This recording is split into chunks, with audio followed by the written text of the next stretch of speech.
بسم اللہ الرحمن الرحیم۔ عام طور پر ایک حدیث پیش کی جاتی ہے رمضان المبارک کے حوالے سے۔ بعض لوگ سوالات بھی کرتے ہیں، پوچھتے بھی ہیں کہ جی ایک حدیث میسیج آ رہی ہے کہ آپ صلی اللہ تعالیٰ علیہ وسلم نے ارشاد فرمایا کہ جو رمضان المبارک میں آخری جمعے میں کوئی قضا نماز پڑھتا ہے تو اس کی وجہ سے اس کی زندگی میں جتنی نمازیں فوت ہوئی ہیں،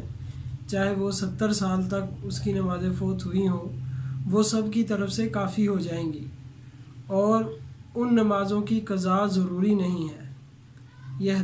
حدیث مبارکہ جو ہے اس کا مفہوم ہے جو پیش کیا جاتا ہے۔ تو یاد رکھیں کہ یہ حدیث مبارکہ جو ہے یہ بالکل موضوع اور من گھڑت حدیث ہے، اس کی کوئی بھی صحیح سند موجود نہیں ہے۔ بہت سارے محدثین نے، علماء نے اس کو موضوع قرار دیا ہے، لیکن میں اختصار کے ساتھ یہاں ایک حوالہ نقل کروں گا۔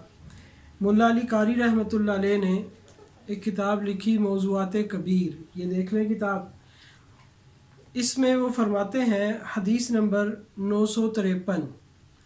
کہتے ہیں من قضا صلاۃ من الفرائض فی آخر جمعۃ من شہر رمضان، کہ جو کوئی آدمی قضا نماز پڑھے فرائض میں سے رمضان المبارک کے آخری جمعے میں، کان ذلک جابرا لکل صلاۃ فاتتہ فی عمرہ الی 70 سنہ، تو اس سے پہلے اس کی زندگی میں 70 سال تک چاہے جتنی نمازیں قضا ہوئی ہیں وہ ان سب نمازوں کے لیے کافی بن جائے گی، ان تمام نمازوں کا کفارہ بن جائے گی۔ اب یہ حدیث مبارکہ نقل کرنے کے بعد ملا علی قاری رحمۃ اللہ علیہ فرماتے ہیں باطل قطعا، کہ یہ روایت قطعا باطل روایت ہے، لأنہ مناقض للاجماع، کیونکہ یہ اجماع کے بھی خلاف ہے۔ تو یہ روایت قطعی طور پر موضوع اور باطل روایت ہے، اور پھر آگے انہوں نے اس کی وجہ بھی کچھ بیان فرمائی ہے۔ علی ان شیئا من العبادات لا یقوم مقام فائتۃ سنوات ثم لا عبرۃ بنفل۔ بہرحال وہ فرما رہے ہیں کہ اس طرح یہ بات عقلاً بھی ممکن نہیں ہے، اجماع کے بھی خلاف ہے، اور دوسری بات یہ ہے کہ جو بخاری اور مسلم کی صحیح حدیثیں ہیں ان میں یہ آ رہا ہے جس کا مفہوم ہے من نام عن صلاۃ او نسیھا فلیصلیھا اذا ذکرھا، کہ جو کوئی آدمی سو گیا اور اس کی نماز فوت ہو گئی، یا وہ بھول گیا، نماز کو ہی بھول گیا اور وقت جاتا رہا، تو پھر اس کے لیے کیا ہے فلیصلیھا اذا ذکرھا، تو وہ نماز پڑھے جب اس کو یاد آ جائے، جب وہ اٹھے،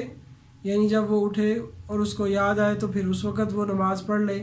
اور جب بھول گیا تھا، مثال کے طور پر کسی کام میں مشغول تھا اور نماز کا وقت جاتا رہا، بھول گیا، تو وہ اس وقت وہ نماز پڑھ لے، ٹھیک ہے نا۔ تو صحیح احادیث میں تو یہ ملتا ہے کہ جب نماز فوت ہو جائے تو اس کے بعد جو ہے وہ پڑھ لے، اور جب کہ یہ موضوع حدیث ہے جس کا حوالہ یہ دیا جاتا ہے، اس لیے مسلمان کی تو یہ شان ہی نہیں ہے کہ وہ نماز کو چھوڑ دے۔ اگر کسی کی نماز غفلت سے، نیند سے، کسی وجہ سے رہ گئی ہے تو اس کو چاہیے کہ وہ اس کو جلد سے جلد ادا کر لے۔ اللہ تبارک و تعالی ہم سب کو سنت صحیحہ پر چلنے کی توفیق عطا فرمائے۔ وآخر دعوانا ان الحمد للہ۔